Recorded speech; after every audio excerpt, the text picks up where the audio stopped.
Louis, I was trained in the biological sciences. My doctor's in neuroscience. I've had a lifelong desire and passion to know if God exists, and so I have to deal with evolution. And so if I look at the landscape of possibilities of explaining evolution in a theistic concepts, which I'm testing in my own belief system, I see the following, and I want you to comment on it. The extremes are easy. One extreme, which is biological naturalism, basically an atheistic point of view, that is random mutation, selection, and in this run of the movie, we got humans, you do it again, you'd get all different kinds of things. And it's an accidental process. We're lucky, but happy it happened this way, but it's lucky. The other end of the process, biblical literalism, fundamentalism, six-day creationism, completely has to say that all science is misinterpreting the data or somehow God created a parent age or whatever. Those are the extremes.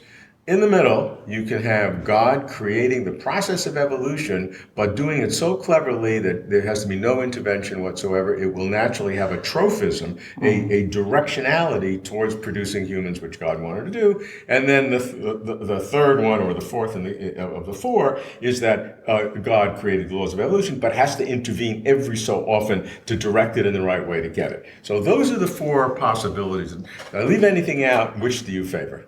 Well, yes. Thanks, Robert. I think this is really a fascinating topic, as you say. And I may have some questions about the extent of these possibilities. There might be others. I'd be interested.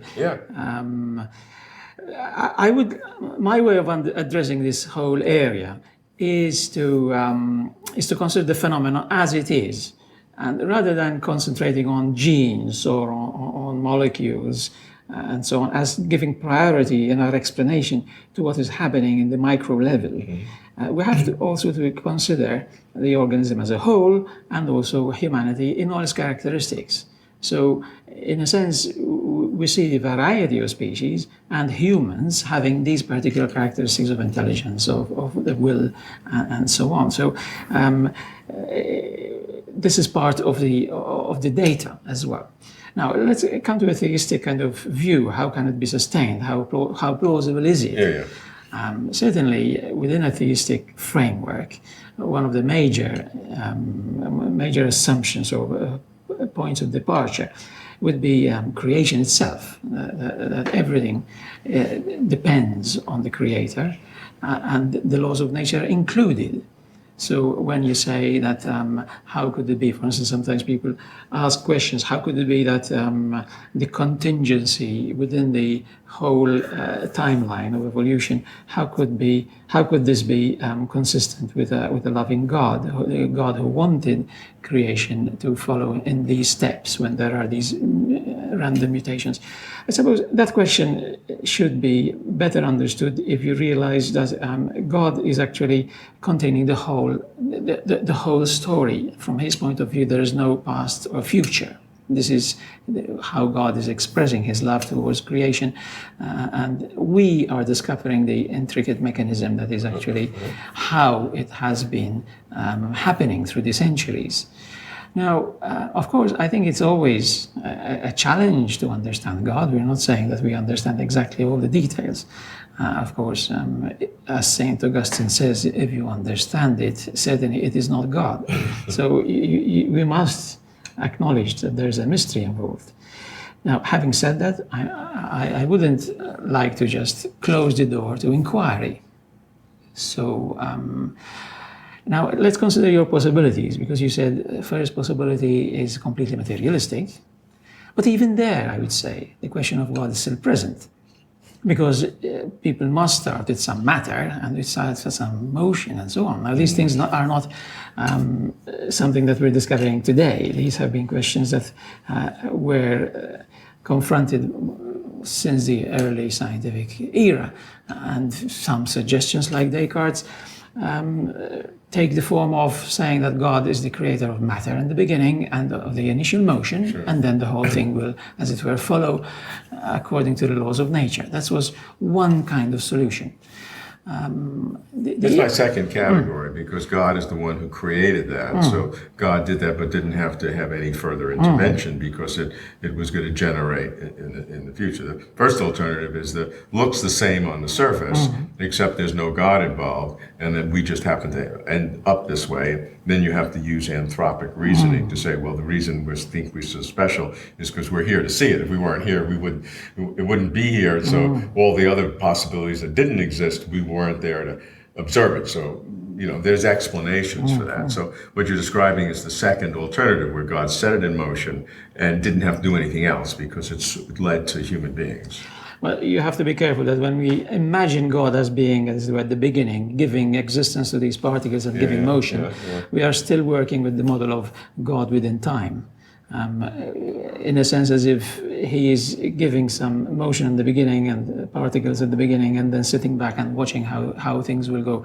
I mean, that's certainly a kind of, well, may be helpful in some sense, but a deficient model of God. Okay, if you consider God as timeless, he is, as it were, creation.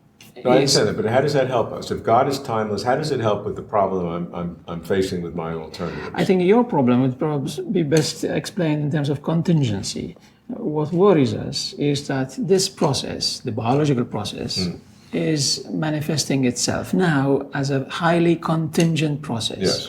Although there are some arguments, I'm not sure how plausible they are in the scientific terms, that say that in fact how biological forms have taken shape there's some necessity within it. Right. There's something for the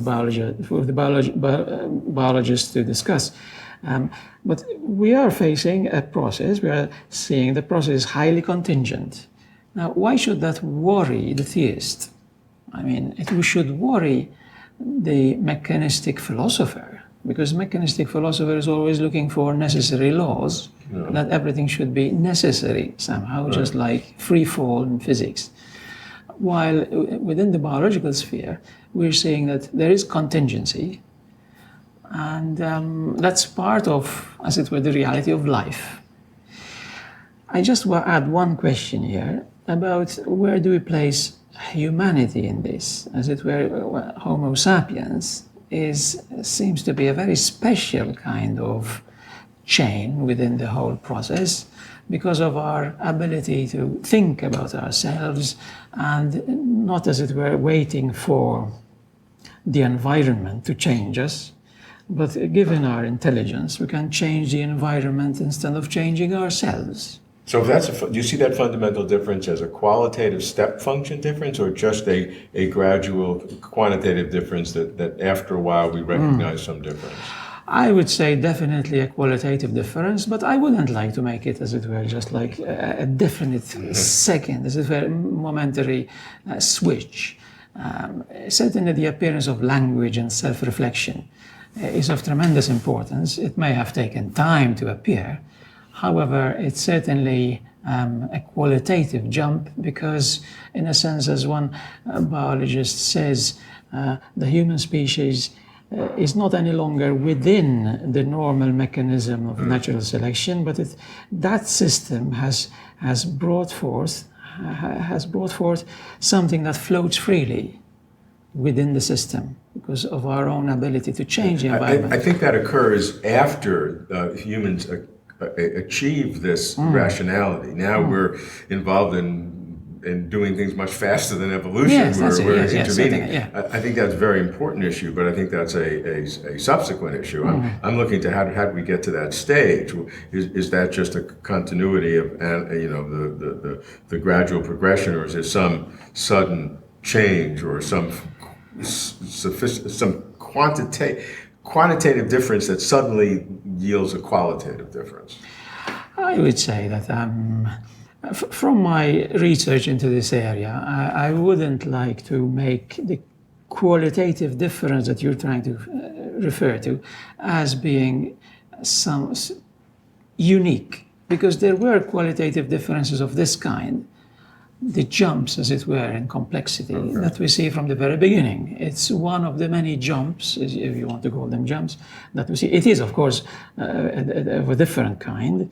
Now, if you want to zero in and say, was this just like a, one particular couple, as it were, of these hominids who became conscious of themselves, that's a question which I suppose is difficult to answer. And, but fundamentally, you believe that a God who is outside of time, which is a very strong part of Christian philosophical tradition, particularly Catholic tradition, God outside of time fundamentally alters the analysis of the evolution theism kind of discourse, because a God out of time doesn't see this as a sequence. It's one yes, you're putting big it very well. picture. Yes, you're exactly what I wanted to express. And in fact, whenever we have doubts about contingency within the theistic concept, we usually have a somewhat anthropomorphic